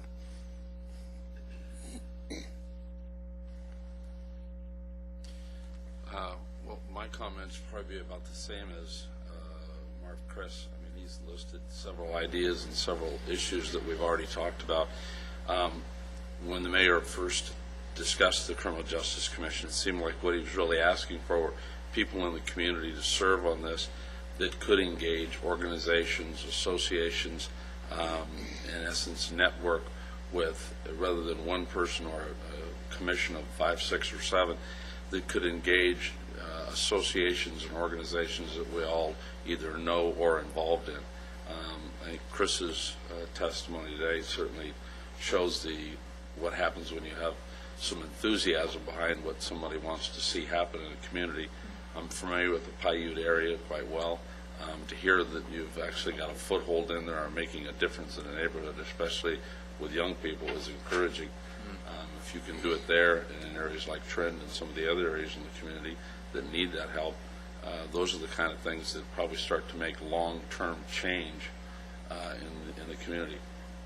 When we talk about reducing Part 1 crimes by 25% in a year, I think it's probably an understatement to say that that's a very aggressive goal, but it's necessary. I mean, there are certain problems in the community that need to be approached, and the mayor and citizens have all, when you discuss with them the idea of reducing Part 1 crimes to that extent, they all want to see anything done that can be done. And I think probably the concept of involving organizations to help with accomplishing those goals is going to be the best thing that this commission can do. Any other discussion? Well, specifically, what I'd like to do with the Commission's green light or okay is go ahead and pursue the crop program that we were able to observe while we were out at the prison. I think it's an exact match for the area that I work in, that's being with the schools. We do have some leverage. We do have the ability that we could place kids, or really mandate kids, have it be part of the stipulation within their expulsion if we chose that clientele to go through that program. I think it also could be considered not just within our district, but other districts here in the city and in the valley as well, which I would like to attribute to potentially some reduction in some of the juvenile crimes. So I think that's an area, with the commission's okay, that I'd like to pursue. I do have a meeting tentatively set up with Mr. Jeffra to look at some next steps in implementing such a program. A second thing that just came up recently was, and we're still doing some research, is the fact that it appears the LACO, the LA County schools, which have here in the city of Lancaster and the city of Palmdale as well, is pulling out some of our students that are removed from our schools. What that means to us is that we'll be absorbing them back into our districts, to our schools. Some of the thoughts that we have is to continue the relationships that we've have with probation, with the sheriff's department in addressing that problem, and I think in turn again leveraging to reduce those juvenile crimes as well. So those are two specific areas that I would like to pursue, again, with clearly the charge being to reduce crimes in the city. Dave, you might want to mention the meeting you set up with the DA too as well. The meeting we're trying to set up with that DA program. Oh, that's right, with John Tisello out of the county as well, to look specifically at our truancies and what we can possibly do, again, with the city, with the school district, and the sheriff's department to garner some leverage to deal with those students and their families as well. So it's reviewing the programs we have, enhancing those, and adding some more clearly towards meeting the mission of this commission here. Are you prepared now to, are you ready to adopt that as a goal for the commission to implement the crop program within the crop program? I am, yes. I mean, to pursue that's sitting down with Jim and staff and really putting that in place, absolutely. I don't think we need one for that. Need a motion for that? I think so. Yeah, we're establishing goals now, so this would be another goal that the commission is going to adopt for implementation, at least some strategy, and we'll develop the strategies for that. But the ultimate goal would be specifically to have the crop program instituted by the end of 2009. Oh, yes. Okay. Yes. Would that be along the lines of adding it to the VOD with Time Warner and have them produce it alongside that? I think that would be a goal that we'd look at doing. I think part of that, we'd have to take a look at, do the students, do they have to sign off on that? Is there parental notification? Those are areas we'd have to research to make sure, but yeah, absolutely. Okay, so moved. Second? Second that. Okay. As it relates, Dr. Brown, to the issues that you raised, we are going to be having some presentations. Hopefully, I feel pretty confident that Mr. Nantrop can be here for the January meeting, but would that be helpful to have more input on some of these issues, especially as it relates to the vertical prosecution and perhaps somewhat to the court watch? Would it be helpful to have more information before we establish a goal at this time? Good. Okay. Dr. Brown, we had a discussion in the parking lot of the prison concerning the medical care out there, and I know you were going to pursue some of that, but one of their ideas was to use the facility that's near the prison, the medical facility out there right now. I'm not sure I remember the name of that, but I think it's a county facility, and they were sort of looking into that possibility. I don't know if that's something that should be pursued further. I saw you shaking your head when we talked about the amount of prisoners that are coming to the hospital and the guards, and he was describing an amazing cost that's involved with that. And I think also, I don't know how many incidents happen, but I know it's scary for people for sure at the hospital when there's guards posted in the hallways, and you've got maximum security prisoners that are in the hospital there. So I don't know if did you sense that was anything that would be worth pursuing any further or not? I don't know if you recall. I think we should pursue it. The county hospital, which is basically across the street from the prison, closed its inpatient facility 5 years ago, something like that. So it's been a long discussion whether they should reopen that, and given the overflowing coffers of county government right now, I'm sure it'll happen any day. So, but would there be a way for the county to absorb some of the responsibility for the medical care of these prisoners? One of the things that was talked about is that they could walk them over there instead of this. It's such a complicated system that they have now. It takes 2 deputies or 2 prison guards and the transport and all of that to get them over just for an evaluation. But let's look into it. I can't remember who the third person was that was talking to us, but they were fairly negative on the idea. They thought there were a lot of reasons. Maybe it was Jeffers. There was a huge discussion about how much it costs the state to have a prisoner. It's not just the cost of the medical care, it's the cost of having 24-hour, it's an in-custody situation, so they companionship with 2 guards 24/7. 2 officers there, so the costs that the state's incurring for overtime and other expenses just to, maintain some presence while a prisoner's in the hospital is. We talked about whether there might be a possibility for a prison section at the hospital where there wouldn't have to be. What happens now is that prisoners come to the hospital and they have a room, and then they have 2 guards, and they're mixed in with the rest of the population, which makes the regular patients probably feel uncomfortable. And you could certainly have a better secure situation if you had an allocated space. So those are some of the things that we'll continue to pursue.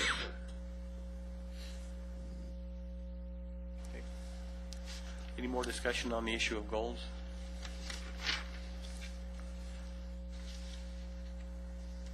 We have nobody from the floor. Any additional comments at all before we adjourn? I have one. With the Shop for Cops for the local program, Mark has just told me that we can send this out by email if we have email lists, we can get this sent to us and then send it out to everybody on our email list.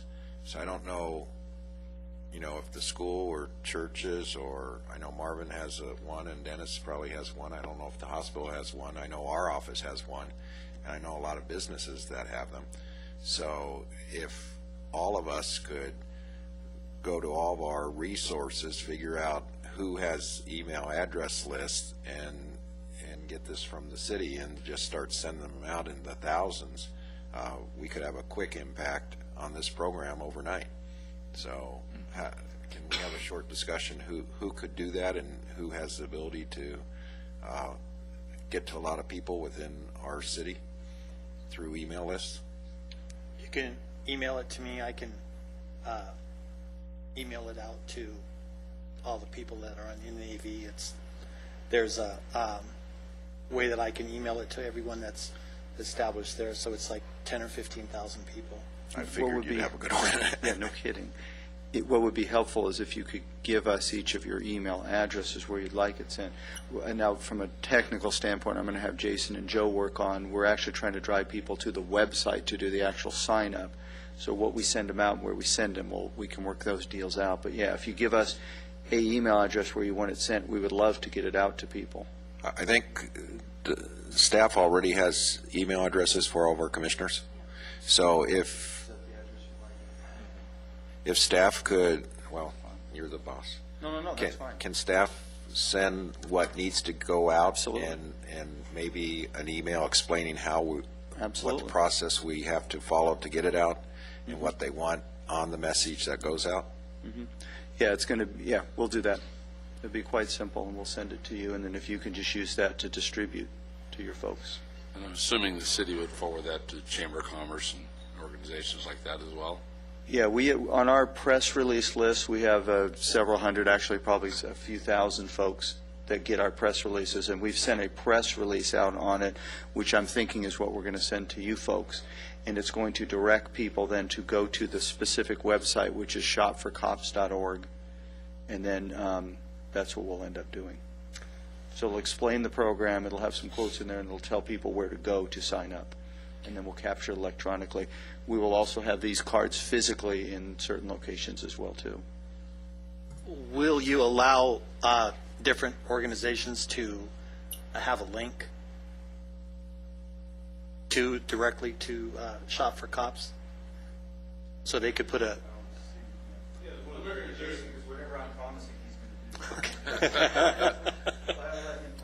Yeah, sorry to jump in. There is a separate URL associated with the Shop for Cops. Right. It's actually Shop for Cops. So I went to anybody it feel yesterday. free to link anybody any way to that site, and then that site goes through our website as Right, well. okay.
Nicole comes to several of our meetings, so.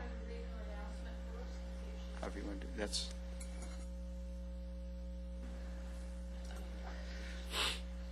We request any person who would like to address the Criminal Justice Commission on non-agendized matters to complete a speaker card. You will find speaker cards on the back table of the council chambers. Additionally, we respectfully request that you fill the cards out completely and print as clearly as possible so that if necessary, the commission or city staff will be able to contact you either by phone or by mail. Individual speakers are limited to 3 minutes each. When you approach the podium, please notice there are 3 lights. The green light comes on when you begin, the yellow light will come on when you have 30 seconds remaining, and the red light will come on when your 3 minutes are up. We ask that you be considerate of the allotted time to allow other speakers to have their 3 minutes as well. Following this procedure will allow for a smooth and timely process for the commission meeting, and we appreciate your cooperation. State law prohibits the Criminal Justice Commission from taking action on items not on the agenda, and your matter will be referred to staff. Thank you. Nicole Parson.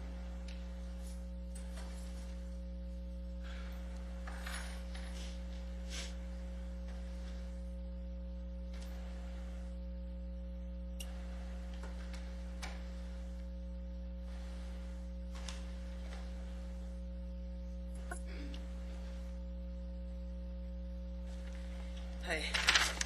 Hi. I was wondering, you guys needed some tools, and you guys were also looking for your mission statement. I have tools. Mark has a copy of this already. Where's Mark? Where did he go? Oh, hi. Yeah. Actually, okay. Well, we'll talk about that one later.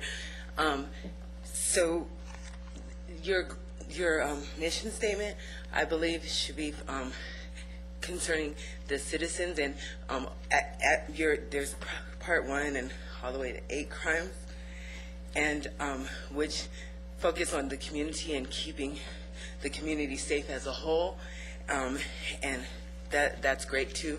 But in all these instances in Lancaster and Palmdale, and even last night at the council meeting, there's instances where the citizens themselves did not feel safe against community. I mean, the corporations, and also that's still at the federal level where there's corporate corruption and just the interlinks between corporations, and they're almost invincible.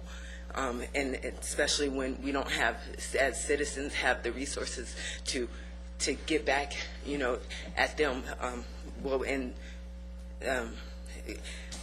There's in Lancaster, there's instances where the businesses, they do stuff to us. If for people that don't have a voice, they believe, I say it a lot because they felt, that, I'm no one, so I don't have a voice. So it's a nice opportunity that I get to tell you and that I do have a voice, because you would not hear it.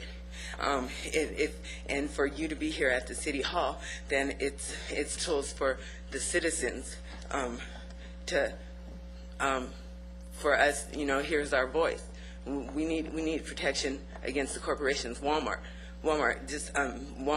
they've assaulted people on numerous occasions. If you go back in the records, even last night, in Palmdale, the lady tells of her seeing people beaten. I've been in the store, and I go in the store, I go to the shop for like 3 or 4 hours, like two and a half hours, and I'm just like picking up everything that I want, right? Just picking it up, putting it in my basket. There's these people that invaded my the management. They invaded my space. They go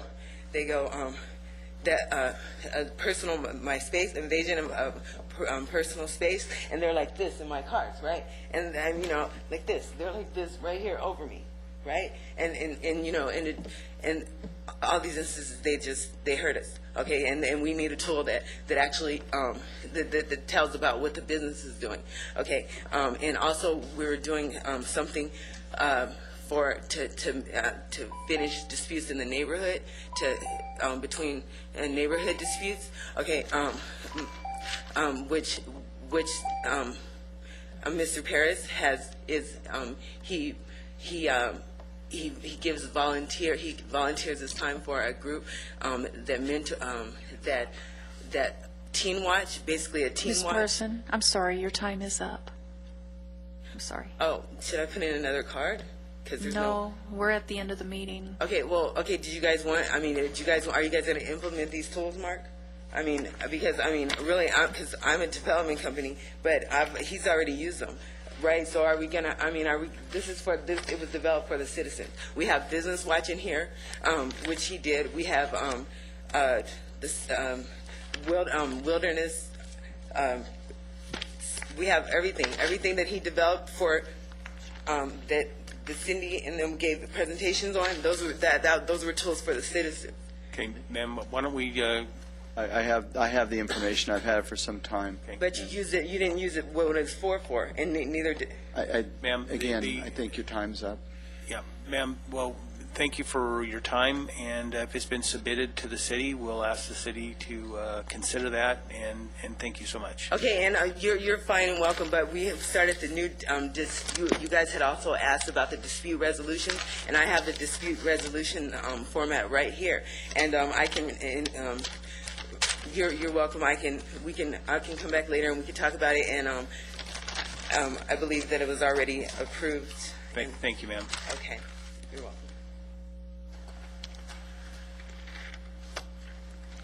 No more, if there's no more comments, With your indulgence, Mr. Chairman, I think our city clerk, Jerry Bryan, would like to take 1 minute and explain the voting procedure in the chamber and the buttons and such, if you're okay with that. okay? Since you are going to be you took several actions and motions today, I just wanted to explain. We have what we call a silent voting system or confidential voting system, and your names are up on the wall over there.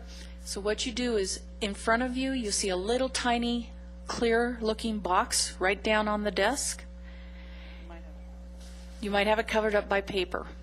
It's this big. It's like this big. And you look down up, if you put your hand up under the dais, and you'll find a button, and you look down into that box, and you'll see a yes, and a no, and an abstain. And so when it is time to vote, you would make your motion and your second, and then you would vote this way, and then you can look up at the wall and see how the vote went. And that way, one vote is not swayed by another vote. I just wanted you to know that, because you will be taking more actions in future meetings. Push it again, and it moves it over each time. And we would want to use this in the future. Okay? Did you all find it? Do you all see it there? Okay. Yes. Okay. Yes. Would you like to practice? Yeah, practice on me. Go ahead and push, push one, a yay, nay, or abstain, and we will, okay? And then, when they're all lit up. Okay. We need 2 more to vote.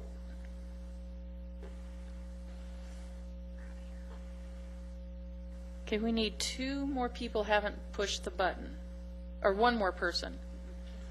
Who is it? There we go. Okay, now push vote. They have to vote. Push. They have to vote on me. It's, Oh, it's flip on. it. Okay. Flip his little switch next to his thing. Okay. Now, go ahead.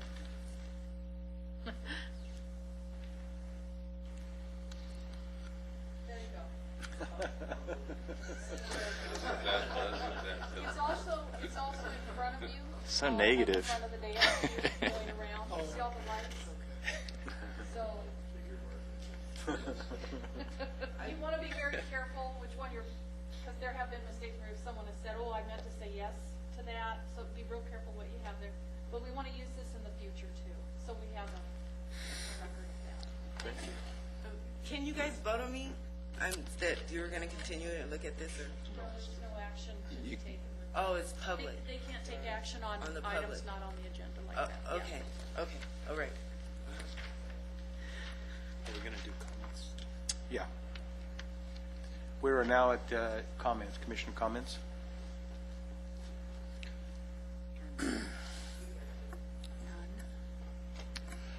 I was talking with some of the deputies about what they would like to see happen and everything, and a lot of them said that they would like to see a city ordinance with a dress code in it, and not just deputies, but everybody. Is there plans for that? A public dress code? Somewhere where they don't wear their pants down, so half their underwear sticks out. And There's that's been discussed by a couple council members who may or may not bring that up. That's a council decision if they want that. If the commission would want now or at a future date, we could give you some staff input, but that's really the council's decision. And they have expressed that. A couple council members have had members of the community express that to them. So I would encourage you, maybe talk to a council member if you'd like. Can we make a recommendation to council or as a group? You could make a recommendation to council if you'd like. You'd have to agendize it for the next meeting, or you could have us bring it to them. I would tell you if you can make an agenda, I think there's pluses and minuses to that, to a dress code. Okay. Thank you. Primarily, it's unenforceable in places other than in public places, and it gives the citizens, if they're in Walmart, they're saying, why are you allowed to do that in Walmart and such. There's pluses and minuses. We can get into it later. I would encourage you to agendize it if you'd like. Okay. Thank you. Any other comments? Okay, well, I'll adjourn this meeting, the regular meeting for the Criminal Justice Commission. The next meeting will be January 14th, 2009 at 10 a.m. Meeting's adjourned.